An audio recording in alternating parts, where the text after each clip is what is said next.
Welcome to Massive Beers. My name is Matt.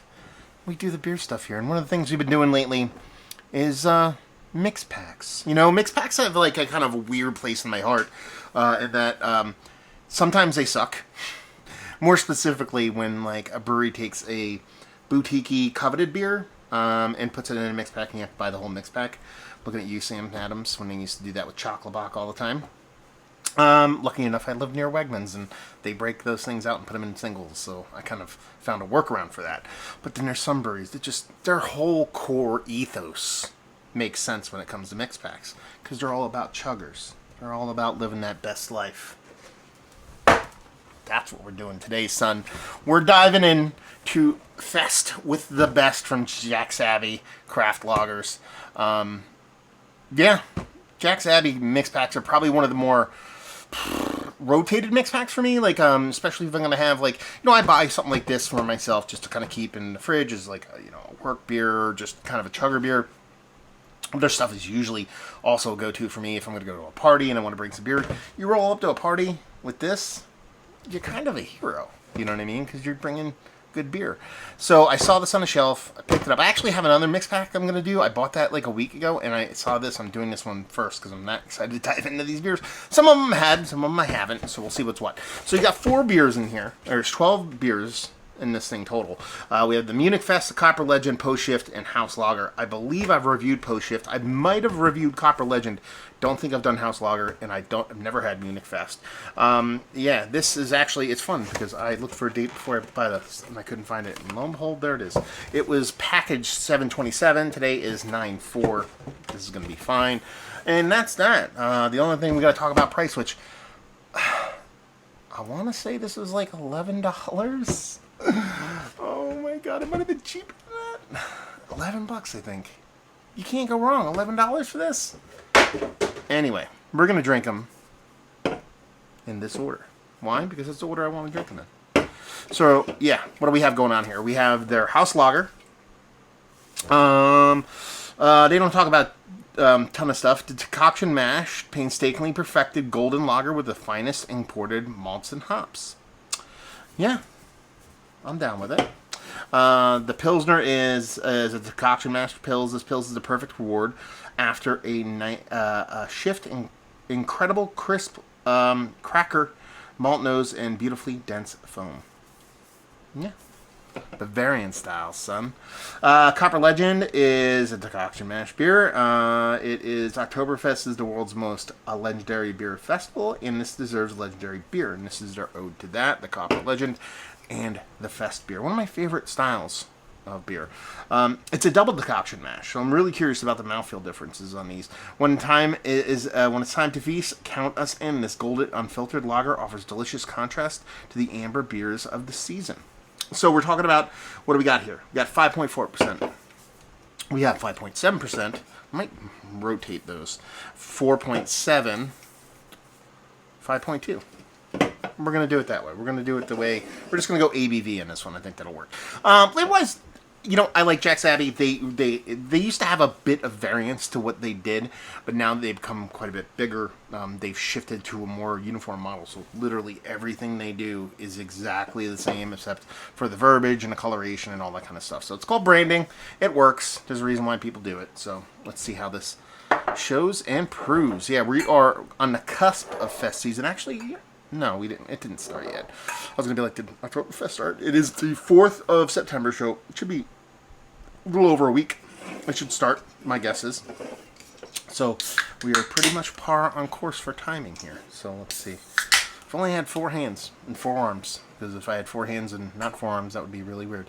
3 hands and 3 arms. Really, really just normal stuff all around. Let's see. That ring here is my text going off. That would be my buddy Joe.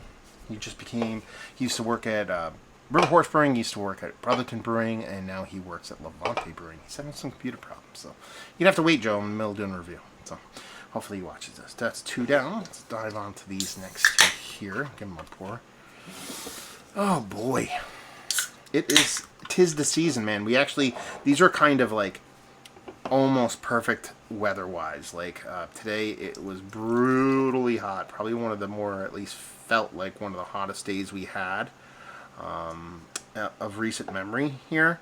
But the prior several days were not just nice, but chilly. Like to the point where like I slept with the windows open, and I was like, yeah, it's getting kind of cold in here, and I dig on that stuff. So, yeah.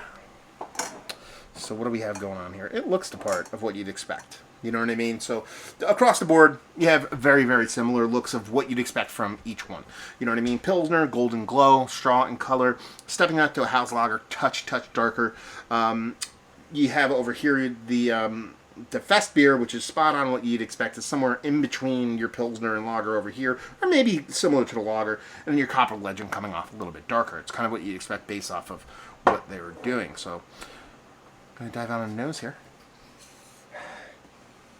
Yeah, just soft, sweet maltiness, a little bit of lager yeastiness, nothing too crazy, crisp crackeriness.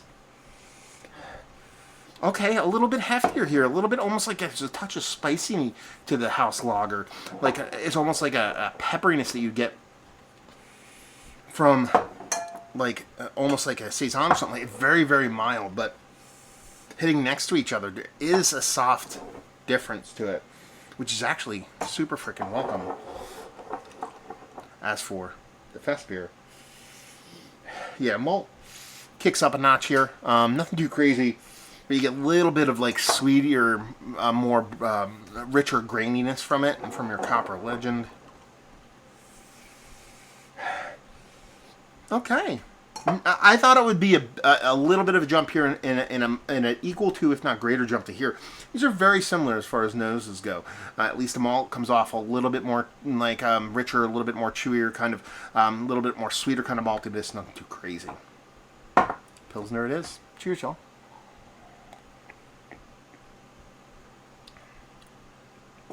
Crisp as crisp could be. Snappy to a T. It's what we call Crispy Boy.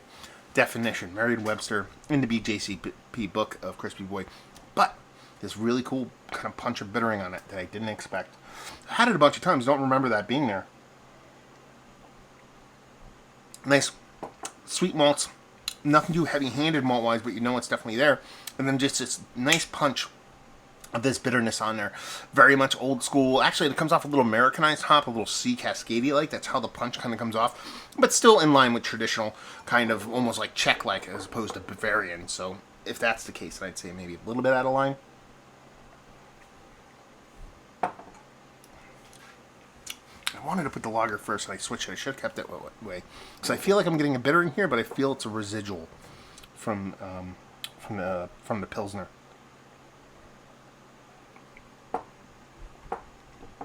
Yeah, because second sip, much less impact as far as bitterness goes.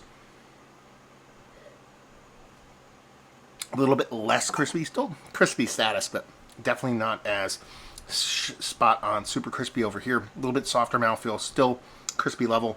Malt's a little bit like stringier, a little bit more drawn out, so there's a little bit more richness to it. So a softer drinking beer over here. Classic, I would say more Czechy to me than Bavarian, but I mean, you can kind of... they bisect each other a bit. So you got a little bit more snappy, crispy, a little bit more softer, drinkable. Fest beer time.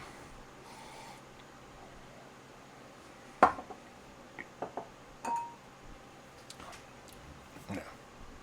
I mean, that double decoction really does come through, and like I said, especially comes through in the mouthfeel.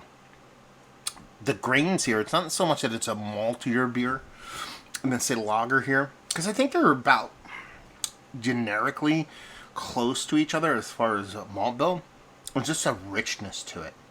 There's a and what I said, stringy and long string kind of graininess to it that has this softness that even trumps what we get over here from the lager. Like this jumps to here and this jumps to here, the equal amount of snappy to maltier richness to maltier richness over here, and that's got to be your double decoction kind of in the mix. It's almost like a hybrid of these two because you're going to get a bit more bittering. Nothing too as close to this. It might even be the same level of bittering, but with that malt being a bit beefier, it shows a little less. the bittering, but it's a nice kind of jump of bittering from here to here. So it's almost like somewhere in between here we're floating as far as impact. Last but not least, the Copper Legend.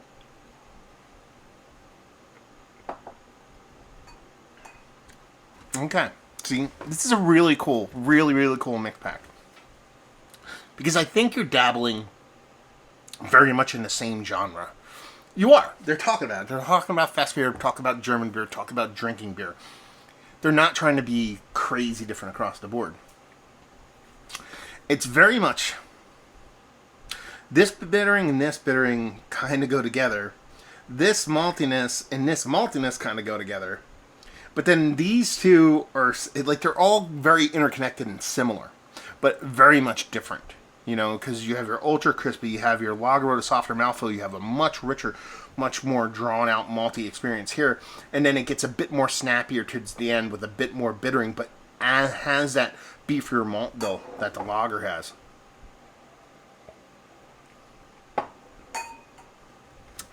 Man, I could drink the crap out of all these all day long, and honestly, you're going to be really hard pressed to find something not just as tasty from a lager sense. Listen, if you're a haze boy hop thought, you know, all you drink is pastry stouts, you're kind of barking up the wrong tree trying to find a beer in this thing. You can love those beers and also love these, but there's certain people that just gravitate towards those styles, and that's all they really want to drink. But if you dig on lager, you dig on German lager, you dig on fest beers, I don't know where you get not just a better mix, because there's enough variance here as far as flavor and impact and the kind of wave, the kind of ride, the kind of song that you're riding on. Now, let me rewind it and kind of cut to another thing, and I'll forget what I was talking about there. The last time I did a mix pack, I talked about how, was it an album? That's kind of how I relate mix packs sometimes. I'm just trying to tell a story, and by that I mean, you know, when there used to be albums and you used to go buy them, it wasn't like, hey, put it in, hit shuffle, or go to Spotify, hit shuffle. It was like, no, the thing that really made an album was listening to song one through the last song in that order, and it's supposed to tell you a story. I kind of feel like a really good mix pack does that, and I think that's what this is doing here, because you're really getting the best of all the different worlds of what you'd expect. I haven't been to Oktoberfest, so I can't speak of first hand, but this is kind of the best example of that that I've had. I would assume would be the best example of that that I've had, because you're getting a wide swath of variance while at the same time being very similar. You know, very similar, and it's kind of hard to quantify that, because it's not a knock that they're very similar. I think it's very cool that they're very similar, but at the same time, markedly different in how they are. They're chugger beers, they're drinking beers, they're fest beers. They're mostly to be drank. They're fun to have a conversation about. Making this video, talking to you about it, is a very fun thing. But for them to be an aside, for them to be the backseat of the other conversation, which is life, I think it fits really well. So, just in general. Beers in general, let's just break it down to an actual, like, basic beer review thing. Pilsner is one of the better Pilsners I've had as of late. Yes, absolutely delicious. We'll chug it all day. No shit, Sherlock. I do. It's one of my favorite Pilsners going. House Lager, I do dig it. It's a little beefier, a little bit richer. As an alone, just House Lager, I assume it would be something a little bit more kind of... I was going to use the word dainty. That's not correct. A little bit more or less. But in this context, it makes kind of sense. Fest beer, banging. Absolutely banging. It's given me a big, rich experience in a low ABV, drinkable base. I dig it. And the last beer, I'm glad I put these in the order they are now. Like, I was kind of like, I should have left those. So going from this to this to this to this is a very ebb and flow thing. And to finish with the maltier but snappier, maltier but bittering Copper Legend, I think is a really cool kind of just nice flow to it. I think it works out to be really fun.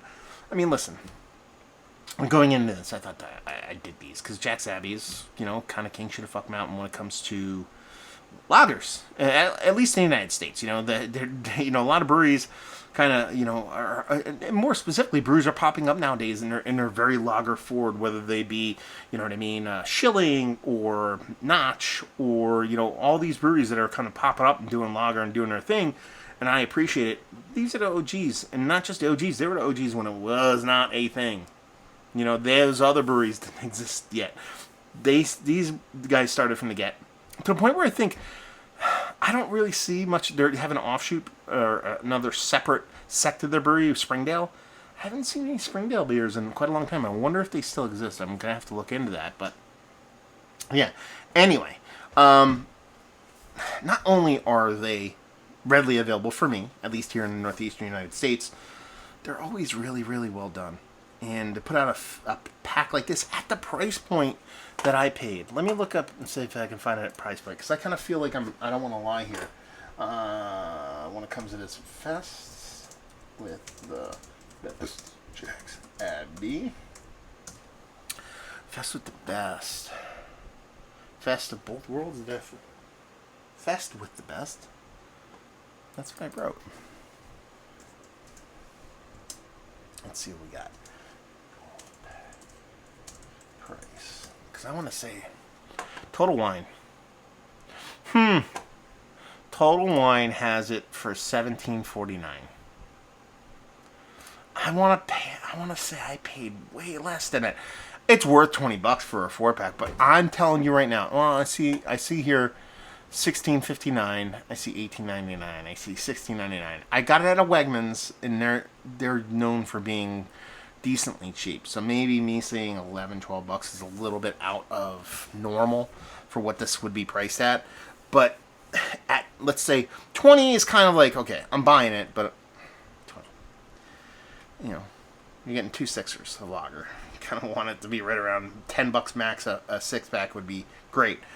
You get this to me in that $16 range, give or take. I'm a happy camper, and at least that's what I paid for it. I'm glad I did. Yeah. Delicious all around. What's my favorite of the group? I'd probably go 1, 2, 3, 4. Not that this is bad. It's just, the Fest beer is just my jam. It's always been my jam. It's my favorite of all the German beers. This is very, very, very close. Copper Legend, this is a surprise. I thought, honestly, full disclosure, I thought this was going to be last. And then, not that this is a bad beer by any stretch. It's just my least favorite of the favorites, which they're all favorites. So, yeah, there you go. A little bit of Fest of the Best. Jack's Abbey. Is this one of the better mix packs that I've had as late? Yes, it is the best mix pack I believe I have ever purchased. At least on a reasonable level. I've purchased like a St. Bernardus mix pack. You know what I mean? It was delicious. I'd probably say in a whole that's more delicious, but I probably paid like $40 for that. You know what I mean? Like for 4 beers as opposed to this. But I'm talking about generic kind of mix packs. It's a killer. It's a crusher. Value, like I said, if you're getting this for anywhere between $17 or less a 12-pack, I think you're winning. I can't believe I just said that, but hey, it is what it is. And leave you with if you like what we like this, if you like lager. Hopefully you enjoyed the review. This mix pack, have you had it? Have you had these beers? I know these are all available singularly. I believe even the Fest beers, could be wrong, but regardless, let me know what you think. Let me know if you've had them. Have you had them in years past? Have you had them recently? What do you think of the mix pack? What's your favorite mix pack? What mix pack should I review? So there you go. This review's in the books. Hopefully you enjoyed. Hopefully you're enjoying me forgetting to do the cuvee of all cuvees. It's not going to fit. It's not going to fit. It's not all going to fit. It's called science, though. See, what we do is we mix those two. Jesus Christ. Why do you people watch? I don't understand. There we go. That's enough of a cuvee for me. Cheers, y'all. It's delicious, but drink them individually. Hopefully you enjoyed the review. Hopefully see you next time. Cheers, y'all.